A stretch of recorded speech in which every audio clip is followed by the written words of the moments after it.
Aujourd'hui, j'aimerais te raconter une histoire.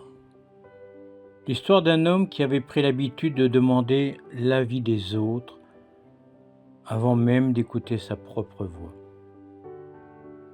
Avant de faire un choix, il cherchait un regard. Avant d'avancer un pas, il attendait un signe. Un sourire aurait probablement suffi pour le rassurer. Ou un encouragement lui aurait donné plus de force pour continuer. Ou simplement quelques mots pouvaient lui faire croire qu'il avait pris la bonne décision. Mais lorsqu'une réponse ne venait, il se sentait perdu, comme si son propre ressenti ne suffisait pas, comme si la valeur de ses choix dépendait encore de ceux qui les regardaient. Alors, au fil du temps, cet homme ne savait plus vraiment qui il était, s'il avançait parce qu'il avait envie ou parce qu'il espérait être approuvé. Puis un jour, au cours d'une marche, il découvrit une porte au milieu de la forêt. Elle ne semblait mener nulle part. Aucun panneau n'indiquait ce qui se trouvait derrière elle. Et surtout, personne n'était présent pour lui dire s'il devait l'ouvrir. Alors il resta là, immobile, attendant presque qu'une voix extérieure décide à sa place. Mais autour de lui, il n'y avait que silence. Alors, pour la première fois, il comprit que la réponse ne viendrait pas des autres. Devant cette porte, une question se mit doucement à résonner. Si personne ne m'indique le chemin, suis-je encore capable de choisir par moi-même ? Et c'est ici que commence son voyage intérieur. Et peut-être, d'une certaine manière, le tien. La porte se dressait maintenant devant lui, simple, silencieuse. Elle ne portait aucune inscription. Aucun signe ne lui indiquait ce qu'il devait faire. L'homme resta immobile. Son premier réflexe, évidemment, fut de regarder autour de lui.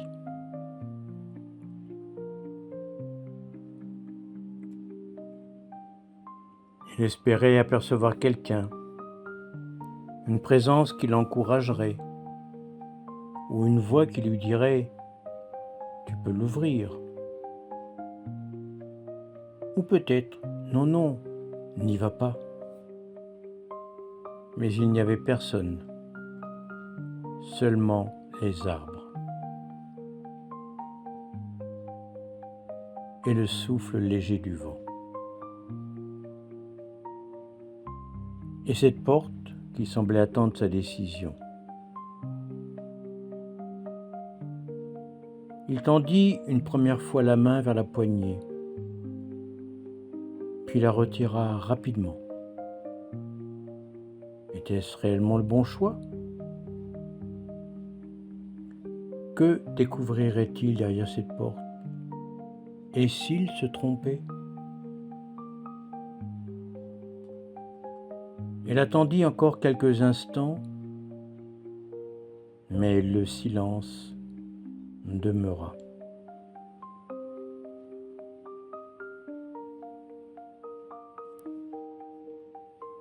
Personne, pensait-il, ne viendrait décider à sa place.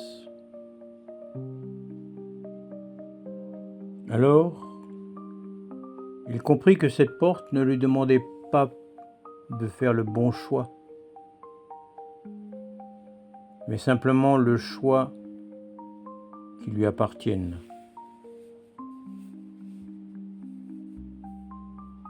Il posa lentement sa main sur la poignée. Il sentit le métal sous ses doigts.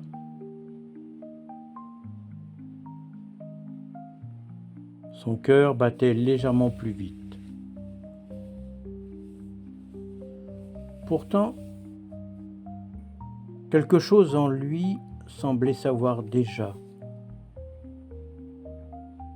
Il inspira profondément, puis ouvrit la porte. Sans encouragement, sans garantie, sans savoir si quelqu'un aurait approuvé sa décision. Il l'ouvrit simplement.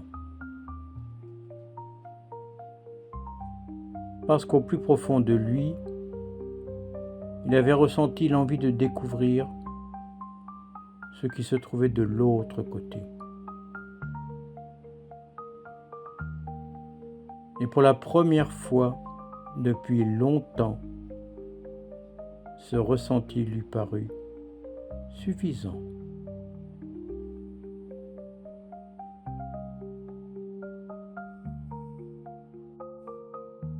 Derrière cette porte désormais ouverte,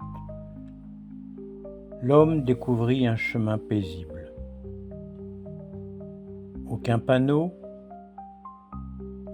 aucune direction imposée, juste un sentier calme,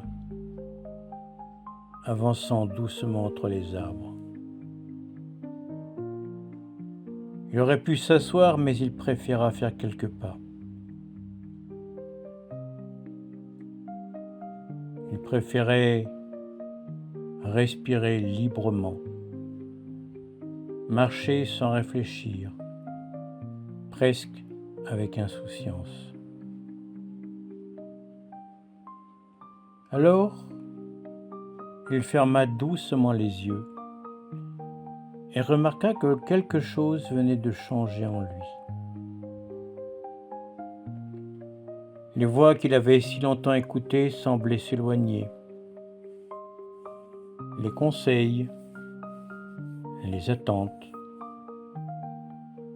les réactions qu'il avait imaginées avant chacune de ses décisions. Tout cela n'était plus là. Tout devenait plus lointain. Il n'avait rien à expliquer, rien à justifier, personne à convaincre.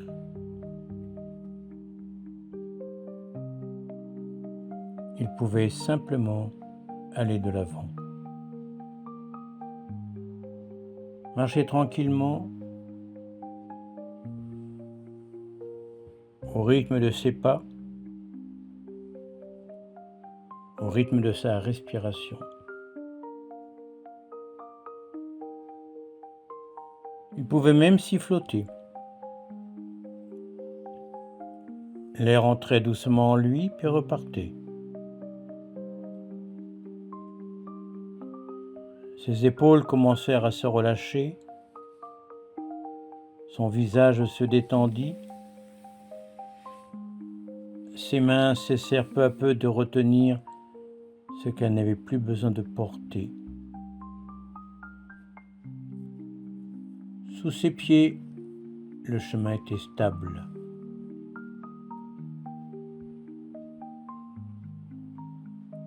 Il pouvait sentir le sol le soutenir à chacun de ses pas.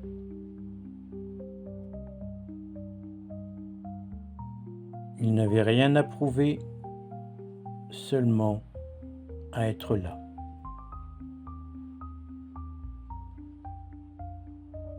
Présent à lui-même,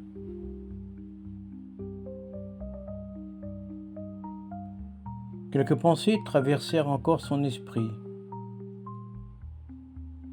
des souvenirs, des paroles entendues, des regards auxquels il avait accordé tant d'importance.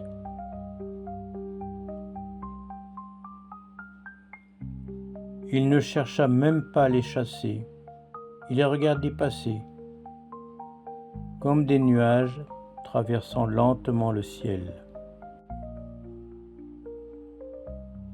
Puis, entre deux pensées, il découvrait un espace,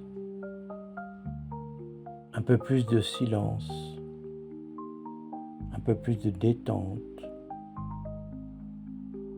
un peu plus de calme.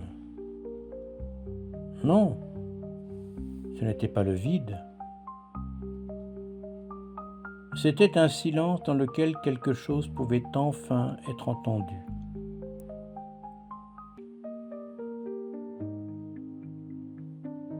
Au début, cette présence était presque imperceptible.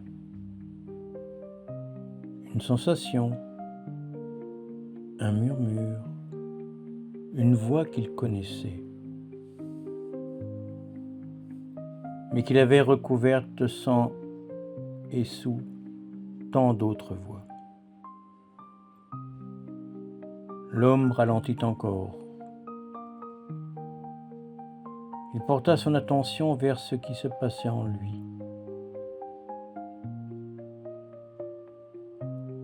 Et pour la première fois depuis longtemps, au lieu de se demander « qu'est-ce que les autres pensent de moi ?», une autre question surgit. Et moi, qu'est-ce que je pense de moi ? Il ne chercha pas à répondre immédiatement. Il laissa simplement cette question l'accompagner et il poursuivit son chemin.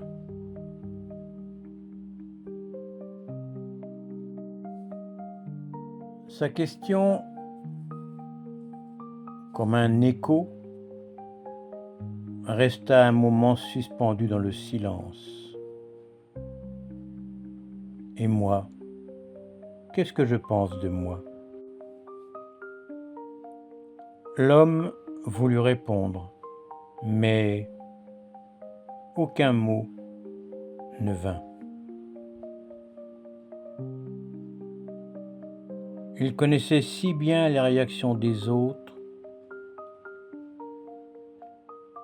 Il savait reconnaître un regard satisfait, un sourire encourageant, un silence déçu. Il avait appris à observer les visages, à écouter les intonations, à regarder les gestes, à deviner ce que l'on attendait de lui. Mais lorsqu'il cherchait son propre regard, il ne trouvait qu'un espace vide, un espace encore inconnu. Alors, il poursuivit son chemin. Au bout de quelques pas, il découvrit une vaste clairière.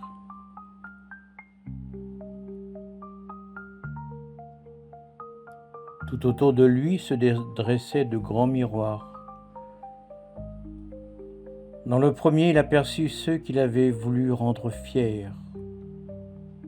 Dans le deuxième, ceux qu'il avait eu peur de décevoir. Dans un autre, ce dont il avait attendu, un encouragement qui n'était jamais venu. Chaque miroir lui renvoyait une attente, une opinion, une réaction.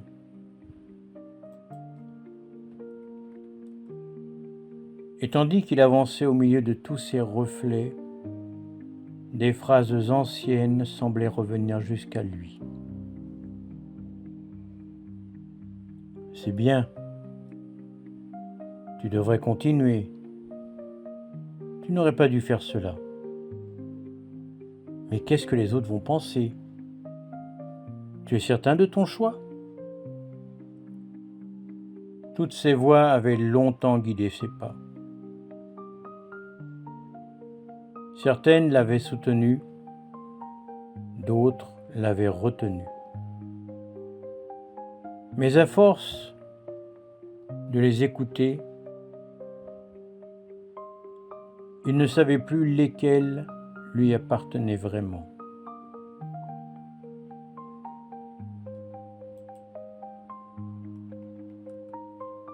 Au centre de la clairière se trouvait un dernier miroir. Celui-ci ne contenait aucun visage, aucun souvenir, aucun regard extérieur.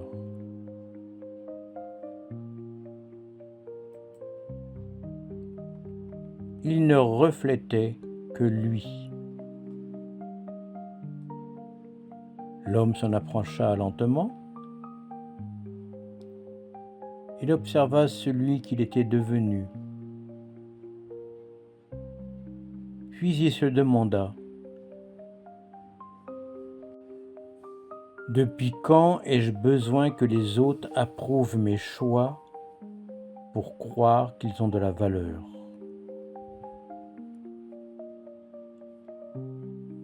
Le miroir ne lui donna aucune réponse. Mais pour la première fois, il ne détournait pas les yeux.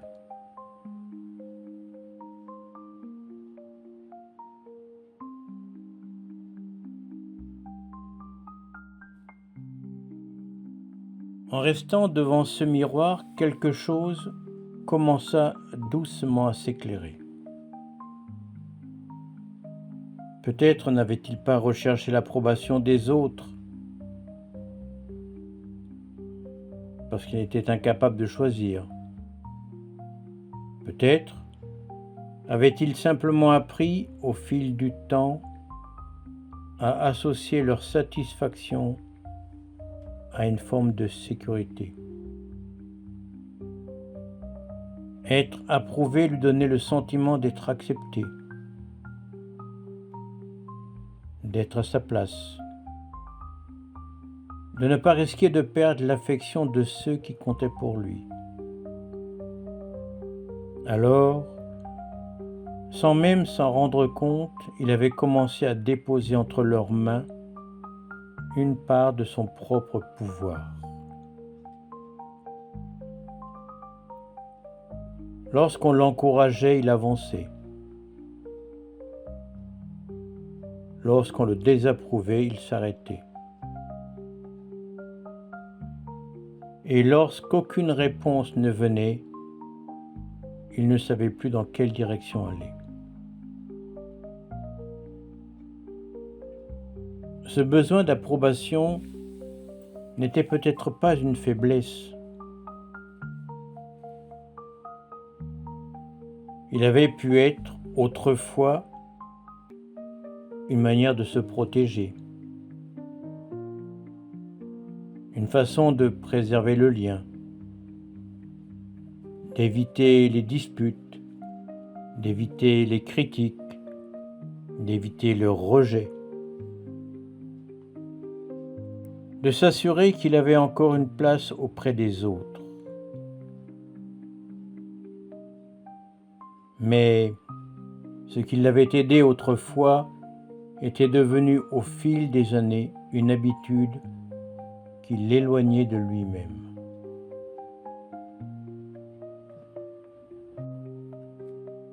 Car chaque personne possédait son propre regard, ses propres peurs, ses propres attentes.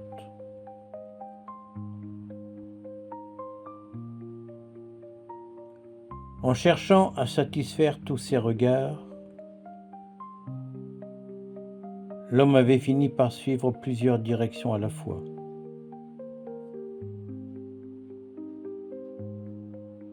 et aucun chemin ne pouvait réellement devenir le sien.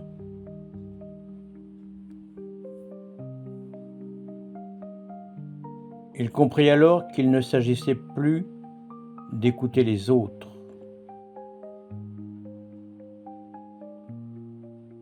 Leurs paroles, certes, pouvaient encore l'aider, le conseiller, l'éclairer. Mais un avis n'était pas un ordre. Une réaction, un regard, un geste n'était pas un verdict. Et une désapprobation ne signifiait pas nécessairement qu'il avait pris la mauvaise direction. L'homme posa une main contre le miroir. Puis, une nouvelle question apparut en lui.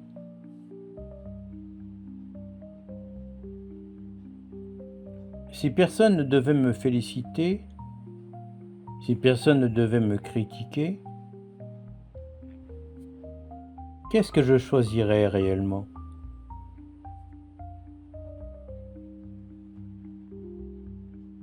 Cette fois encore, la réponse ne vint pas immédiatement.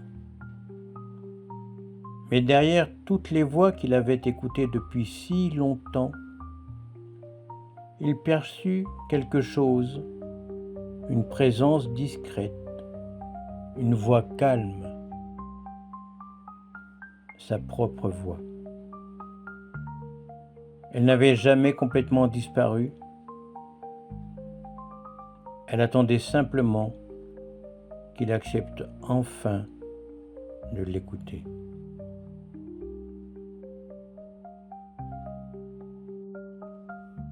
L'homme ferma les yeux. Il n'essaya même pas de faire taire les voix extérieures. Il les laissa simplement s'éloigner, une à une, comme des pas qui se perdent lentement au loin. Puis, il porta son attention vers cette voix intérieure qu'il venait de retrouver. Elle, au moins, ne cherchait pas à convaincre. Elle ne lui promettait surtout pas qu'il ferait toujours le bon choix. Elle ne lui garantissait pas que les autres seraient d'accord avec lui.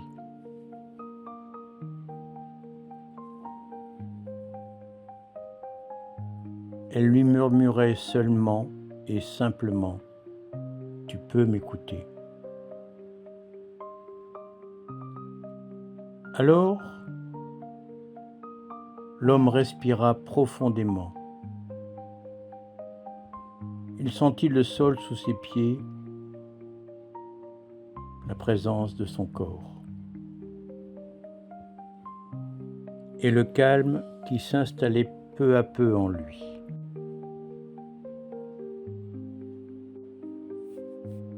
Il comprit qu'il pouvait demander conseil sans abandonner sa décision,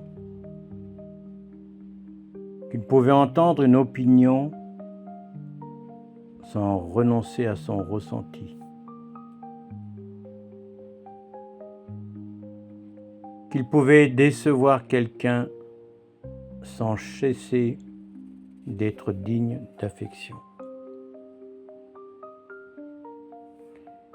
et qu'il pouvait avancer même lorsque personne ne venait lui confirmer qu'il avait raison.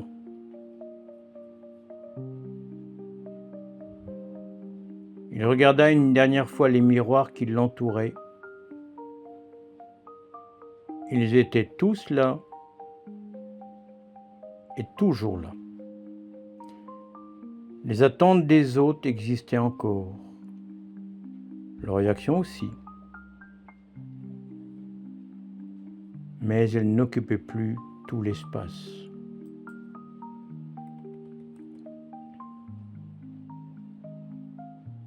Au centre de la clairière, son reflet avait retrouvé sa place.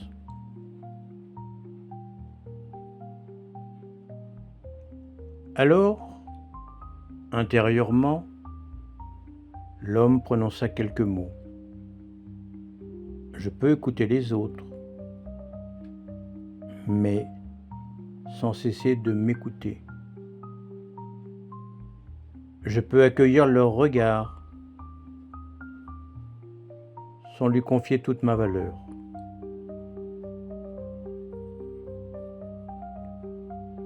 Je peux choisir, même si mon choix n'est pas compris. Et je peux avancer sans attendre que l'on m'en donne la permission.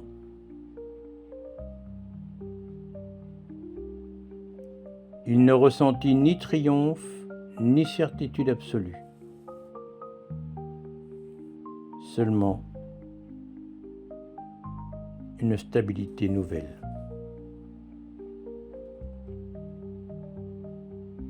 Quelque chose de simple, de calme, une présence intérieure sur laquelle il pouvait commencer à s'appuyer.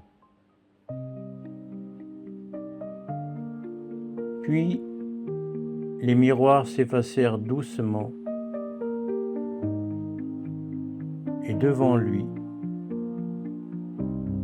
un chemin apparut.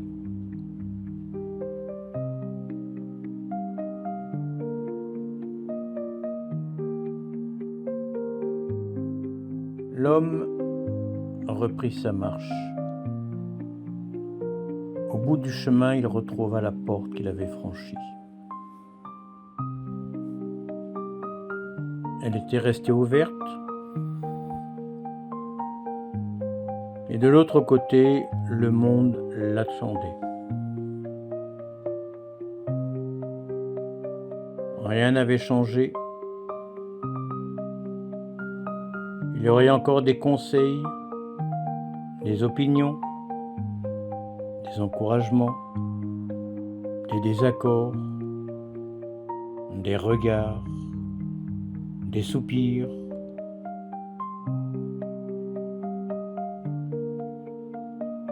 Certains comprendraient ses décisions,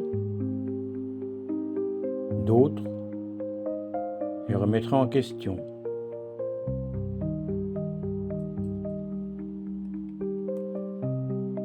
Mais lui n'était plus tout à fait le même.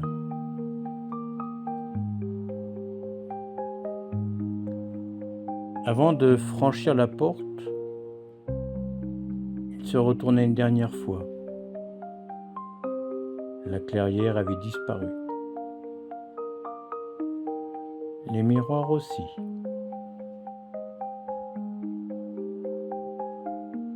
Pourtant, ce qu'il avait découvert demeurait en lui.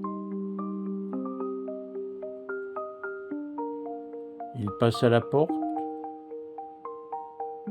et retrouva le chemin de la forêt.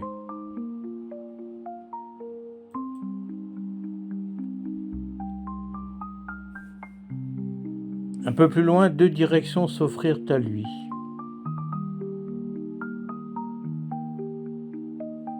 Aucun panneau ne lui indiquait laquelle choisir.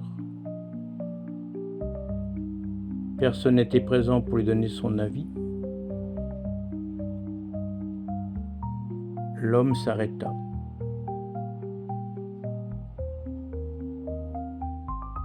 Autrefois, ce silence l'aurait laissé sans repère. Cette fois, il respira.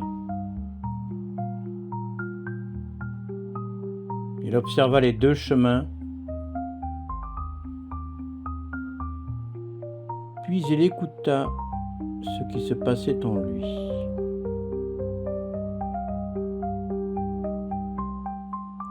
Une direction l'attirait doucement. Il ne savait pas où elle le conduirait.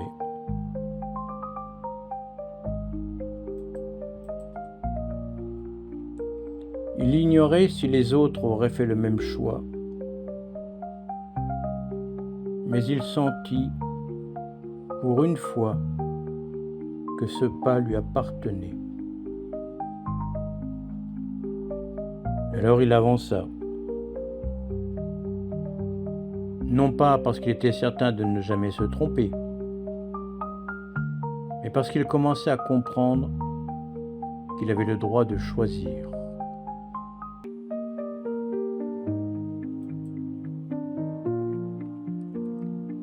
L'approbation des autres pouvait encore lui faire plaisir. Elle pouvait le soutenir et l'encourager, mais elle n'était plus la permission dont il avait besoin pour avancer.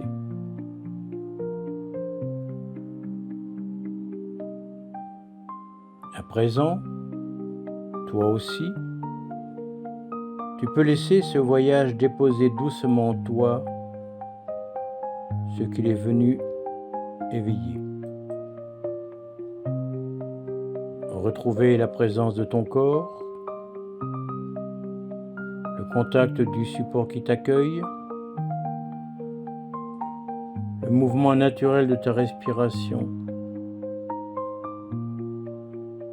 Et lorsque tu te sentiras prêt, revenir tranquillement vers ce qui t'entoure, en gardant simplement cette question avec toi: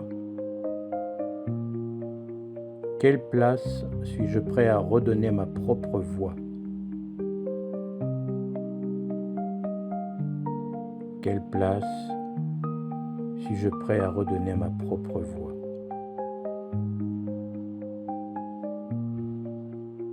Prends le temps dont tu as besoin, puis reviens à ton rythme.